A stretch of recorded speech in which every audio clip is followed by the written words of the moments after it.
Hey there guys, and welcome back to the second part of my 1000 subscriber celebration series, where we're going to be taking a look at my entire Doctor Who DVD collection. But in this video series we're going to be doing it sort of in an in-depth way, where I'll be telling you my thoughts on all the stories that I've got. So we're going to continuing by taking a look at the 1970s, which is probably my favourite era of the show, because it features my favourite Doctor and it just has some really fantastic stories in it. So let's start off with season 7, which is my favourite Doctor Who season of all time, with Spearhead from Space, which is an absolutely fantastic Doctor Who story and a great way to set off the John Pertwee era, and it's such a breath of fresh air from the Troughton era, not just visually but story-wise as well. It's just a fantastic story. And we got the special edition version. And then we have Doctor Who the Silurians, which is another fantastic story, and one that I do need to give another go, because I think it's just such a fantastic base under siege type story, and one I just think is really good. And then we have The Ambassadors of Death, which is an incredibly underrated Doctor Who story. I think that's mainly because it's overshadowed by Doctor Who and the Silurians and Inferno. And Inferno is my favourite Doctor Who story of all time. In my opinion, I think it's an absolute masterpiece. It's quite a political story in parts, but it's a very, very good John Pertwee story, an incredibly gritty John Pertwee story. And if you haven't seen Inferno and you like the Third Doctor, then this one I absolutely recommend. And then we've got the special edition, which is signed by John Levine. Then we've got Terror of the Autons, which is a really, really good story. I think this one deserves a bit more love than it gets. It's still a fantastic story, and I highly recommend this, especially if you're a fan of the Autons.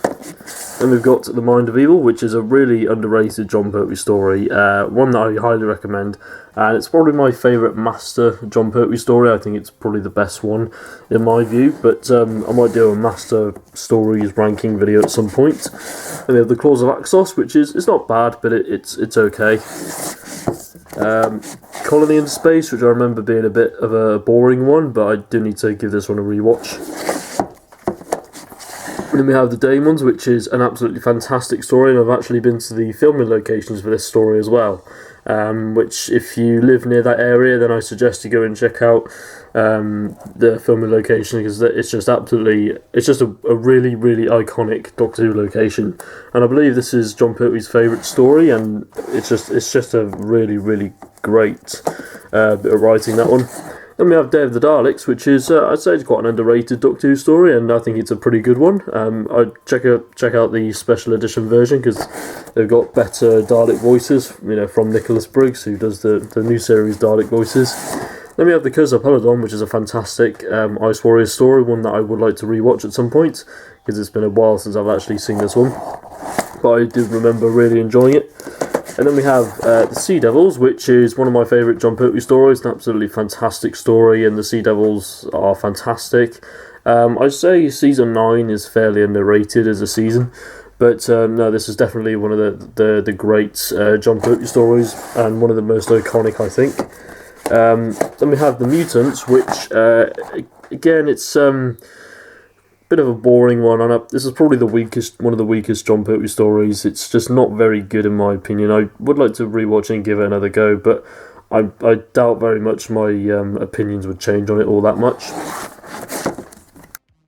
And then we have the Time Monster, which I actually struggled to finish. I just found the story just so really, really bad. Maybe I don't know, I just wasn't in the right mood for it at the time, but I think it's one that I probably do have to rewatch as well. And then we have The Three Doctors, which is quite an overrated story in my opinion. It's alright. I mean, there are some pretty shoddy parts to it, but the comedy between Patrick Troughton and John Pertwee is great, and it's a shame that William Hartnell isn't in it that much, but that's because he was very ill at the time, but they had no choice, because they already wrote the script for it, I think, and had to get it out with that title, so it's a bit of a shame, but never mind. Then we have the special edition version, which I prefer the original edition, but I prefer the cover on this edition just because I think it looks better. And then we have Carnival of Monsters, which is quite an underrated story, and one that I rewatched when I got the season 10 Blu-ray box set, and I did remember really enjoying this story. I think it's quite an underrated one, and it's quite a clever and quite a unique story in many ways. A good Robert Holmes story. And then we have Frontier in Space, which I can't really remember too much about, but it seems to be a really popular one, so I would like to give this one another watch at some point. And then we have Planet of the Daleks, which is a story that I've always liked, ever since I got the Dalek War box set when it came out, I think. I did remember really enjoying it, and yeah, it's a great Dalek story in my opinion. Then we have The Green Death, which is signed by Richard Franklin and Stuart Bevan, I think that's his name, who plays the Professor, which is a fantastic Doctor Who story, one of my favourites from his era. It's probably in my top 10 Doctor Who stories of all time, I think. I'd love to watch this one at some point, because it's just such a really great story, even if it is a little bit political in parts. And then we have, we've done that one. And we've got The Time Warrior, which is another great story. I think some people find this one to be a bit boring, but I think it's an absolutely fantastic Jon Pertwee story. It's one of the best ones in my opinion. Links to Sontaran is absolutely brilliant, and if you like the Sontarans, then definitely check this story out. Then we have The Invasion of the Dinosaurs, which is a pretty good story, I reckon. Quite an underrated one. I think it's mainly let down by the special effects of the dinosaurs, but then again, the BBC's budget at that time was very small. So I think for what it is, it's alright, and as a story, it's pretty good. So yeah, I'll check it out. Then we have Death of the Daleks, which is a pretty good story, quite an underrated one. But yeah, definitely a story I'd highly recommend. I think the DVD cover is actually based off the Target book cover, which it's really nice. I like that cover. Then we have The Monster of Peladon, which is a bit is not as good as Curse, but I'd say it's still pretty good, and one that does need a rewatch, because I don't think I remember too much about it. But no, it's alright, it's okay. And now moving on to the Tom Baker years, we have The Ark in Space, which is a brilliant story, one that I would like to rewatch because it's been a while since I've watched it, but I think I remember really loving this story, and I love that special edition artwork as well. I just think it's vastly superior to the standard edition, which came out way back when. Then we have the Sontaran Experiment, which is a really nice little two-part story, and I really like the location work for this as well. Genesis of the Daleks, which of course is considered to be the greatest Doctor Who story of all time, and it's definitely one of the best ones they've ever done. I don't know if I'd consider it to be the greatest of all time, but it's definitely just such an absolutely fantastic and gripping story. And then we have Revenge of the Cybermen, which is one that I think I've watched half of, but I don't know if I've watched the whole thing. But from what I've seen, I don't think I liked it all that much. I know people find it to be quite an underrated story. Then we have Terror of the Zygons, which is a fantastic Tom Baker story. I think part 4 was a little bit iffy, but overall it's just a really good Tom Baker story, that one. And then we have the highly praised Pyramids of Mars, which again is a fantastic Tom Baker story. A lot of people consider this to be his best story. And I'd say it's definitely one of the best ones he's ever done. It's a really great Tom Baker story, that one. Then we have the Android Invasion, which I think is quite an underrated story. I've only watched this once, but I seem to remember finding it, quite good. So I think I would probably recommend that one. And then we have The Seeds of Doom, which is signed by John Challis, who plays Scorby. Which is a very good story. I really love the stuff in the Antarctic. I think that's really gripping stuff, and I think the rest of the story is still pretty good as well. So yeah, I definitely recommend the Seeds of Doom. And then we have The Hand of Fear, which in my opinion I think is quite a boring story. I didn't really enjoy this one as much as I wanted to, which is a shame, because it's Sarah Jane's final story. But maybe I'll give it another go at some point. And then we have The Deadly Assassin, which is one of my favourite stories of all time. It's just such a fantastic story. Peter Pratt's Master is just phenomenal. I really love his Master.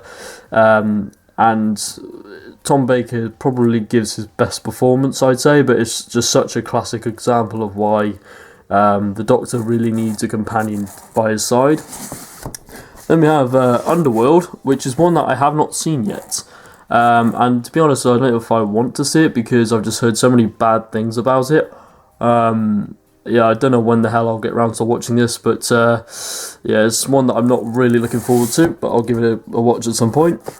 And then we have The Robots of Death, which is another fantastic story. This is one that I watched recently. I've always loved the story. I remember having the first part as a singular DVD from the Sun newspaper way back when. I don't know if many of you will remember those, but I remember really loving the first part, and obviously it took me a few years to actually get around to watching the whole thing.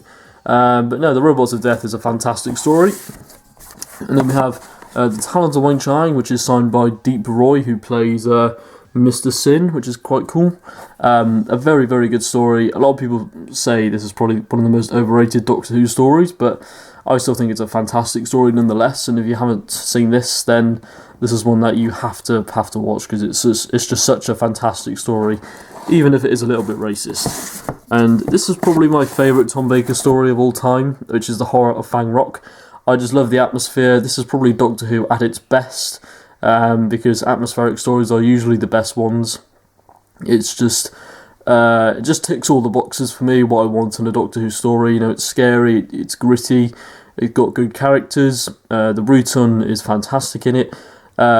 Just, in my opinion, the best Tom Baker story, an absolute 10 out of 10 classic in my opinion. Then we have The Invasion of Time, which is not the greatest story in the world. In fact, it's pretty crap, to be honest, although I really like the cliffhanger for part 4. Then we have the fairly underrated Key to Time season, which my memories of it is a bit hazy, but we've got the Reboss operation, which I remember thinking that it was okay. And then we have The Pirate Planet, which is absolute crap. I would try and avoid this one if you can. The Stones of Blood, which in my opinion I really liked. I did really enjoy this story when I watched it. It's probably my favourite of the Key to Time season, but might sound a bit controversial, but that's just my opinion. And then we have The Androids of Tara, which, as I understand it, is meant to be quite a popular one, and it's one that I would like to watch actually, because I really can't remember anything about the story at all. Then we have The Power of Kroll, which, in my opinion, I think this is a fantastic story. Shoot me, but in my opinion, I don't know why I love it. It's just one of those stories where it's so bad that you just end up loving it for some reason. So, yeah, The Power of Kroll is one that I really enjoy. Then we have The Armageddon Factor, which is quite a disappointing end to the Key to Time season, but it's one that I would like to give another go. And then we have Destiny of the Daleks, which is probably the worst Dalek story from the 1980s. It's just a bit of a letdown, really, and the production values of the story are just so horrifically bad. It's just such a clumsy Doctor Who story it's just not very good. I'll try and avoid this one. And then we have The City of Death, which is a fantastic Doctor Who story, and this one is signed by Lala Ward, who plays Romana, and it's just such a great story. And the location work in Paris, it's just a really iconic Doctor Who story, and one that gets a lot of praise from a lot of fans. So it's just such a fantastic story. And then we have The Horns of Nimon, which is one that I thought was okay. It's one that I'd like to rewatch at some point, but it's not the greatest story in the world, but I would like to rewatch it at some point. And then we have Sharda. I just put this at the end of season 17 because I think that's where it's meant to be, but I'm not entirely sure. But it's a really good story. It's a shame that they never got around to completing it. But I would like to read the book version of it because I've heard that's meant to be really good. So that's the 1970s of my Doctor Who DVD collection. So there's quite a lot of the 1970s there. There's still quite a few Tom Baker stories that I haven't seen yet, unfortunately, but I would like to get around to watching them. So thank you very much for watching this video, and stay tuned for part 3, where we'll be covering the 1980s.